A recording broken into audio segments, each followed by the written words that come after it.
শুভ সকাল বন্ধুরা, তোমরা সবাই কেমন আছো? আশা করি তোমরা সবাই খুব ভালো আছো।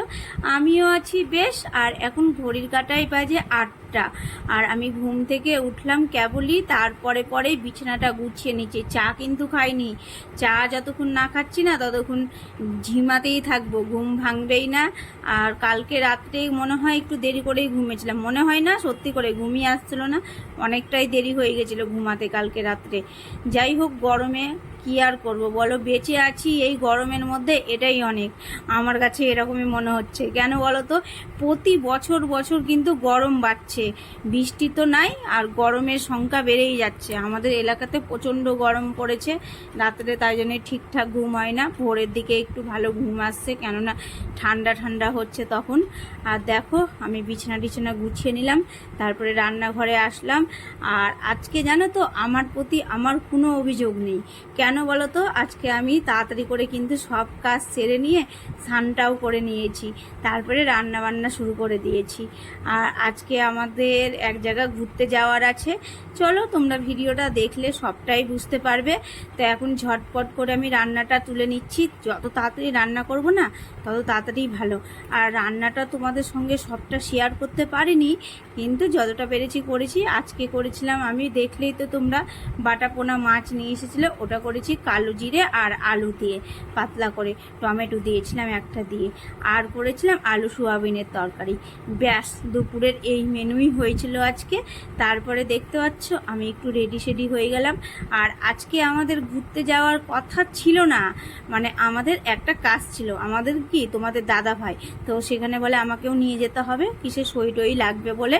তো গেলাম, কিন্তু সেই জায়গাটা গিয়ে দেখছি কি বন্ধ। কাজটা আর হলো না আমাদের, আজকে তো হবে না বললো, সোমবার আসতে বললো। তো যাই হোক, তো কি করবো, এত তাড়াতাড়ি যখন বেরিয়েছি তখন তোমাদের দাদা ভাইকে বলছি কি বাড়ি এখন যাব না, চলো কোথাও ঘুরতে নিয়ে চলো। তো ও আবার বলছে এত রোদ্দুরের মধ্যে কোথায় যাবে ঘুরতে। আমি বলছি চলো না, পার্কে যাই, এখান থেকে তো পার্কটা কাছেই আছে। সেদিন গিয়েছিলাম আমাদের অ্যানিভার্সারির দিন, সেদিন দেখা হয়েছিল। দেখছো, আমার এটাই গুলিয়ে যায়, এই পার্কের নাম বেলা শেষ আর আমার ওটাই মুখে চলে আসে। তো যাই হোক, এই পার্কে চলে আসলাম। আর পার্কে এসে তো এত রোদ্দুর, কি বলবো। আর কিছুক্ষণ ওই সাইডে বসেছিলাম, তারপরে দেখছি না আমি দোলনাতে চেপেছি। আর দোলনাতে চেপেছি, আর এত মাথাতে রোদ্দুর পড়েছে না, মাথাটা মনে হচ্ছিল ব্যথা করছিল। কিন্তু কিছু করার নেই, আমার দোলনাতে চাপার খুব শখ, তাই জন্য আমি দোলনাতে দোল খেয়েই যাচ্ছি রোদ্দুরের মধ্যেই। কিছুক্ষণ পরে আমরা, খেজুর গাছ ছিল ওই সাইডে, খেজুর গাছের তলায় বসেছিলাম। আর আজকে কিন্তু পার্কে একটুও গরম লাগেনি, দারুণ হাওয়া দিচ্ছিল।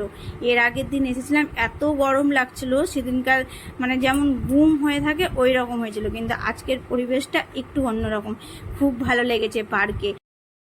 আর জানো তো, তোমাদের দাদা ভাই বলছিল আমাকে চলো না, পার্কে কেউ থাকবে না, এই টাইমে কেউ পার্কে যায়, এত রোদ্দুর। আমরা কটার সময় এসেছি বলো তো পার্কে? 3টা নাগাদ হবে। তখন কিন্তু লোকজন ভালোই ছিল। আর এখন যেহেতু পড়ন্ত বেলা হয়ে গেল, এখন আরও লোকজন বাড়ছে। তো ভালোই পার্কে ভিড় হয়েছে। এই পার্কটা খুব সুন্দর করেছে, অনেক বড় এলাকা নিয়ে এই পার্কটা, জানো, ফাঁকা জায়গা, দারুণ পার্ক করেছে। আর এই পার্কে না আমের গাছ দেখলাম, অনেক দিন পরে কাঁচা আম দেখলাম। এই সময় তো সব পাকা পাকা আম, আর পাকা আম পায় শেষের দিকে, তাই না? কিন্তু পার্কের ভিতরে কয়েকটা কাঁচা আম দেখলাম, ভালো লাগলো, তোমাদেরকেও দেখে নিলাম। আর কি বলো তো, পার্কে এসেছি আর চুপচাপ বসে থাকলে হয়, অনেকক্ষণ এসেছি যেহেতু, তাই ভাবলাম কিছু খেয়ে নিই। আর আমাদের খাওয়ার ইচ্ছা ছিল চা, চা আর পকোড়া। আজকে জানো তো, ভেবেছিলাম কি বাড়ি থেকে যখন বেরিয়েছি তাড়াতাড়ি অনেক জায়গা ঘুরতে যাব, কিন্তু যাওয়া হলো না, শুধু পার্কেই ঘুরলাম। আর কেন যাওয়া হলো না বলো তো, তোমাদের দাদা ভাইয়ের কিছু কাজ আছে, ও বললো কি বাড়ি যেতেই হবে আমাকে, তাই জন্য ভাবলাম না, আর অন্য দিন এসে ঘুরবো। কেননা আজকে আমার যাওয়ার ইচ্ছে ছিল মেলা, আমাদের এখানে বেশ কিছুদিন থেকে এক্সপো এসেছে, যাওয়াই হয়নি, দেখি কবে যাই। আজকে তো আর যাওয়া হলো না, আজকে ঘোরা ভালোই হলো, ঘোরাঘুরিটা সেই দুপুর থেকে বেরিয়ে সন্ধ্যা পর্যন্ত। আর এই দেখো, আমরা এখন পার্কে থেকে বেরিয়ে যাচ্ছি, অনেকক্ষণ থাকলাম পার্কে। আর বাড়ি যাওয়ার পথে মনে পড়লো টিপ লাগবে আমার, তো টিপের পাতা নিয়ে নিলাম। তারপরে আবার টোটোতে চেপে এখন বাড়ি চলে যাব। তো চলো বন্ধুরা, ভিডিওটা আজকের মতো এতটাই। কালকে আবার দেখা হবে নতুন কোনো ভিডিওই। আর তোমরা সব সময় ভালো থেকো, সুস্থ থেকো। আর আমার ভিডিও ভালো লাগলে লাইক করে দিও, আর সাবস্ক্রাইব করতে তো ভুলবেই না। টা